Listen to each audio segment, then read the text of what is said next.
Assalamualaikum warahmatullahi wabarakatuh. Selamat pagi semuanya. Baik, pelajaran selanjutnya adalah mata pelajaran Bahasa Indonesia ya. Sebelum kita memulai pembelajaran, baiknya kita melakukan pembacaan doa terlebih dahulu agar proses pembelajaran yang akan kita lalui pada pagi hari ini dapat berjalan dengan lancar.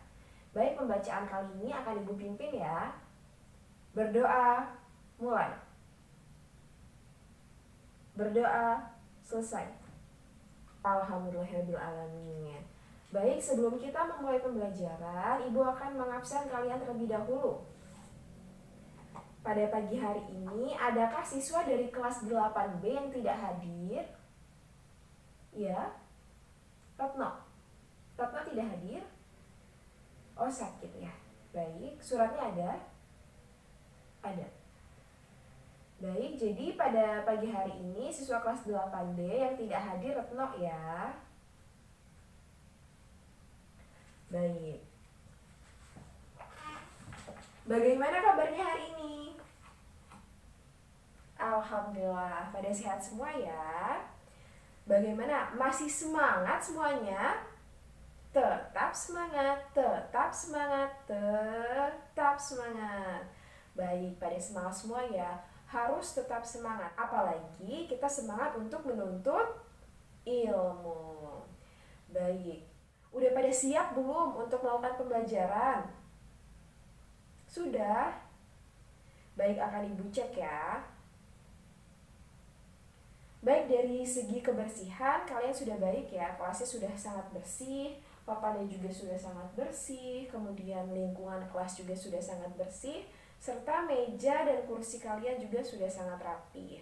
Kemudian Ibu juga sudah melihat kalian telah menyiapkan alat tulis dan buku di meja kalian. Artinya kalian sudah siap untuk melakukan pembelajaran. Baik, sebelum kita melakukan pembelajaran pada materi utama, apakah masih ada yang ingat pertemuan sebelumnya kita membahas mengenai materi apa? Ya, Putri? Benar sekali. Jadi pada pertemuan sebelumnya kita telah membahas mengenai pengertian dari teks berita dan tujuan dari teks berita.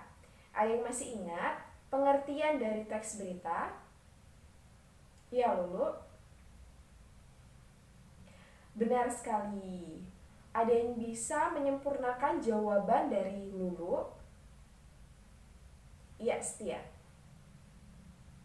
Benar sekali. Jadi, teks berita adalah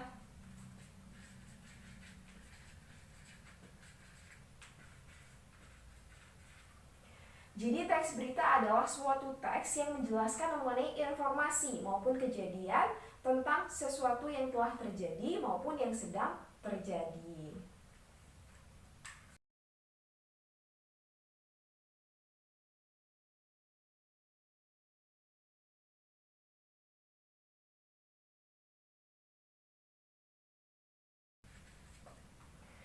Kemudian, apakah masih ada yang ingat tujuan dari teks berita? Ya, Fadil. Keren, benar ya apa yang dikatakan Fadil. Jadi tujuan dari teks berita adalah memberitahu kepada orang atau menginformasikan kepada orang, ataupun kita juga memberi sebuah pengetahuan kepada halayak ramai mengenai informasi maupun peristiwa yang telah terjadi maupun peristiwa yang dapat menarik dari banyak orang.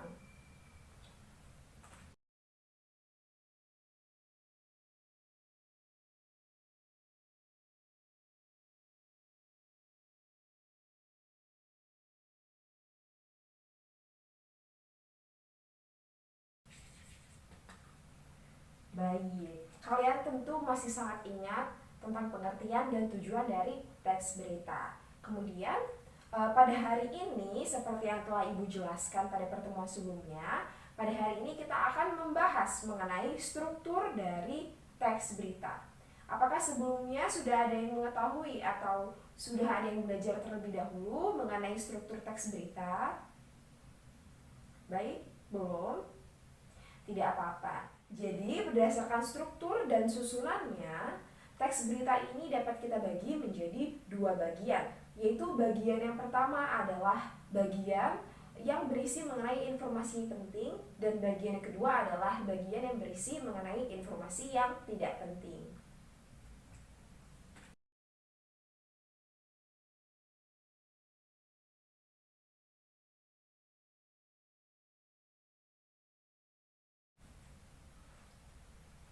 Ya, jadi dalam bagian informasi penting, kita juga dapat menyebutnya dengan pokok-pokok berita maupun dengan unsur-unsur berita. Yang mana dalam bagian ini sudah terangkum rumus yang sering kita dengar dengan 5W plus 1H, yaitu what, why, where, when, who, dan how.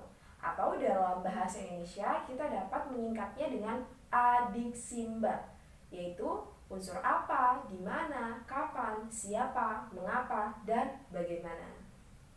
Baik, untuk lebih jelasnya, Ibu telah menyiapkan sebuah media agar kita dapat mengetahuinya lebih jelas dan kita dapat memudahkan dalam mengetahui informasi yang ada dalam unsur-unsur berita.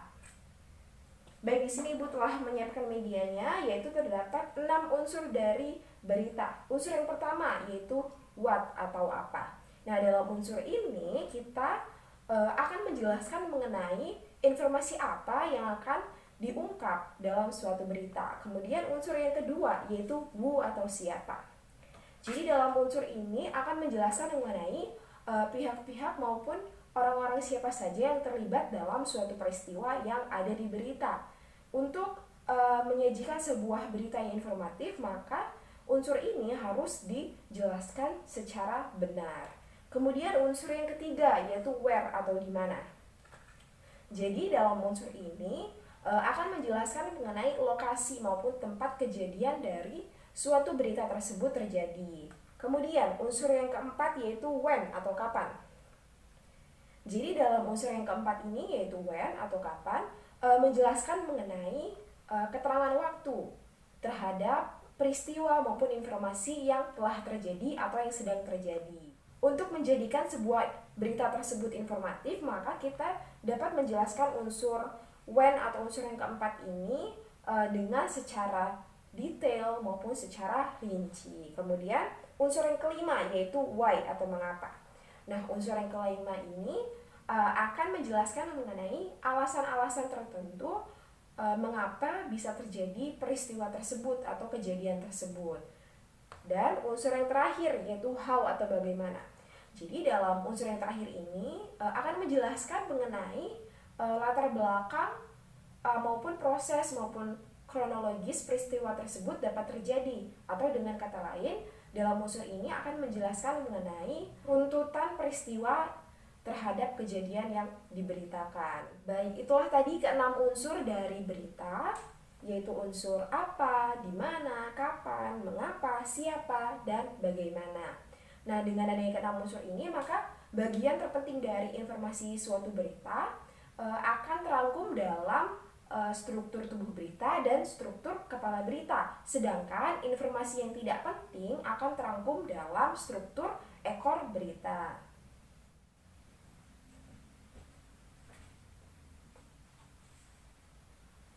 Baik, itulah tadi penjelasan mengenai unsur-unsur dari suatu berita. Yang mana dalam penjelasan yang telah Ibu berikan, Ibu telah menyinggung beberapa struktur dari berita. Jadi struktur dari berita terbagi menjadi 4. Struktur yang pertama adalah judul berita. Jadi judul berita ini merupakan struktur yang paling penting. Mengapa? Karena judul berita merupakan kata kunci yang mewakili keseluruhan isi dari suatu berita. Pada umumnya, judul berita ini memuat mengenai peristiwa maupun kejadian yang akan dibahas maupun disampaikan dalam suatu berita. Oleh karena itu, apabila kita akan menulis suatu berita, maka kita dapat menuliskan judul berita yang semenarik mungkin. Karena dengan judul berita yang menarik dapat memancing rasa penasaran dari para pembaca untuk membaca berita yang kita tulis. Struktur yang kedua adalah kepala berita. Jadi kepala berita merupakan salah satu bagian informasi terpenting yang ada dalam berita. Mengapa? Karena dalam kepala berita ini akan merangkum isi dari suatu berita. Pada umumnya, kepala berita ini memiliki bahasan yang lebih luas, artinya terdapat banyak sekali informasi-informasi penting yang terdapat di dalamnya. Salah satu informasi penting yang ada di dalamnya yaitu menyajikan keempat unsur dari suatu berita, yaitu unsur apa, di mana, kapan, dan unsur siapa. Kemudian, struktur yang ketiga adalah tubuh berita. Tubuh berita merupakan struktur yang penting. Mengapa? Karena dalam tubuh berita ini memiliki informasi mengenai inti dari suatu berita. Pada umumnya, struktur dari tubuh berita ini merupakan kelanjutan isi dari suatu berita yang akan menjelaskan secara lebih rinci mengenai peristiwa maupun kejadian yang terjadi. Oleh karena itu, pada bagian tubuh berita ini akan menjelaskan mengenai latar belakang mengapa peristiwa tersebut dapat terjadi. Nah, pada struktur yang ketiga ini juga akan menyajikan dua unsur yang belum dijelaskan pada struktur sebelumnya, yaitu unsur mengapa dan unsur bagaimana. Kemudian struktur yang keempat atau yang terakhir adalah ekor berita. Jadi, struktur yang terakhir ini merupakan bagian informasi yang tidak terlalu penting dalam suatu berita.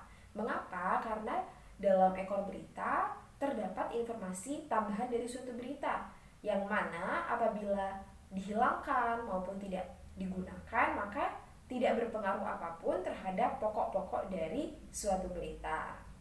Dengan adanya keempat struktur maupun susunan yang seperti inilah, maka susunan dari informasi yang diberitakan dapat kita sajikan menggunakan pola piramida terbalik. Baik, di sini Ibu telah menyiapkan media yang menjelaskan atau menggambarkan bagaimana pola piramida terbalik dalam struktur berita. Jadi pola piramida terbalik dapat digambarkan seperti ini ya, yang mana bagian atas maupun bagian awal dari suatu pola ini merupakan bagian yang berisi mengenai informasi-informasi penting yang ada dalam suatu berita. Kemudian semakin ke bawah maupun semakin kecil pola tersebut, maka berisikan mengenai informasi-informasi yang kurang penting.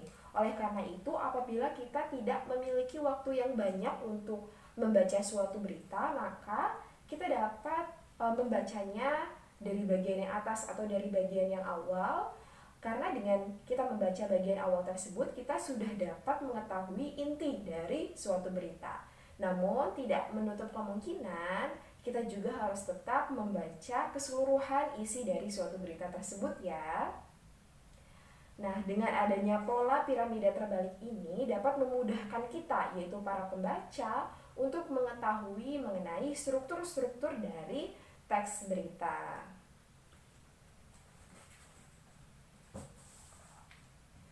Baik, itulah tadi penjelasan mengenai materi struktur berita yang dapat Ibu sampaikan. Sampai di sini, adakah yang ingin ditanyakan atau masih terdapat beberapa informasi yang kurang jelas yang telah Ibu jelaskan? Tidak ada? Baik, kalau tidak ada, Ibu akan membagikan salah satu contoh berita kepada kalian.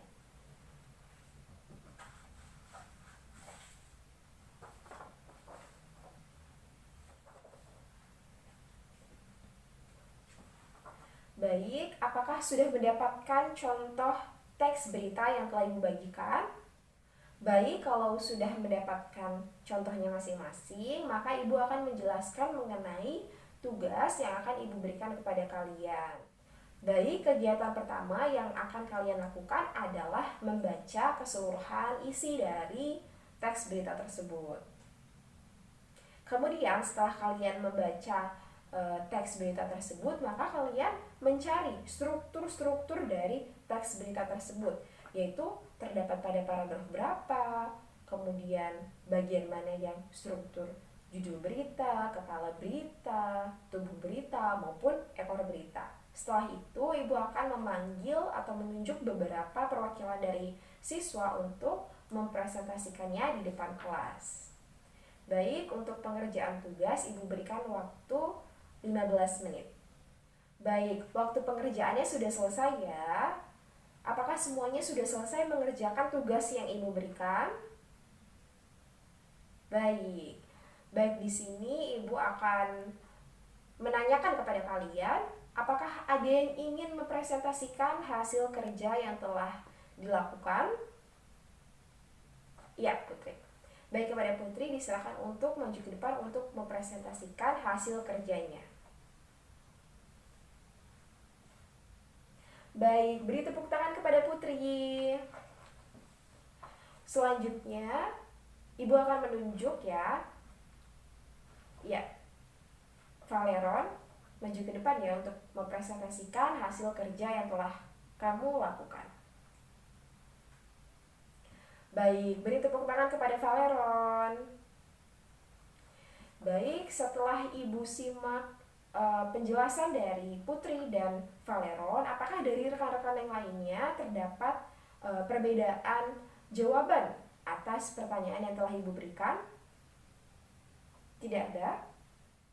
Baik, apabila jawaban yang telah kalian kerjakan sama dengan Putri dan Valeron, maka jawaban kalian semua benar ya. Beri tepuk tangan kepada kita semua. Baik, jadi judul dalam contoh berita tersebut adalah Peraturan Penggunaan Masker Terkini Boleh Lepas di Ruang Terbuka. Kemudian, kepala beritanya yaitu terdapat pada paragraf pertama, kedua, dan ketiga. Kemudian, struktur tubuh berita yaitu terdapat pada paragraf paragraf keempat dan paragraf kelima.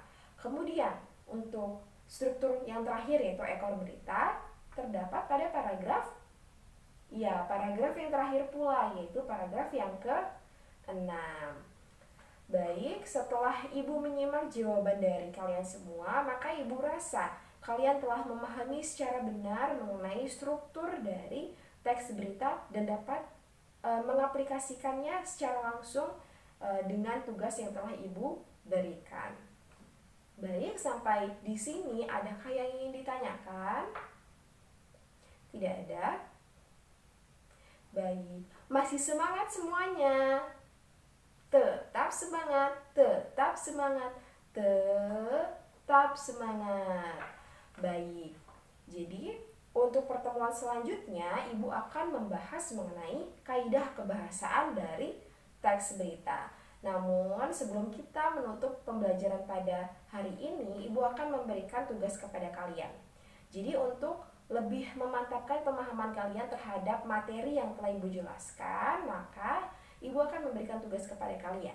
Jadi tugas kalian di rumah nanti adalah memilih salah satu berita yang ada dalam koran, kemudian kalian analisis bagian mana yang termasuk dalam struktur kepala berita, tubuh berita, ekor berita, maupun judul berita. Kemudian setelah kalian menentukan struktur-strukturnya, maka kalian juga menuliskan alasan-alasan yang mendukung jawaban dari yang kalian temukan. Dapat dipahami? Baik. Sebelum kita menutup pembelajaran pada pagi hari ini, sebaiknya kita melakukan pembacaan doa terlebih dahulu.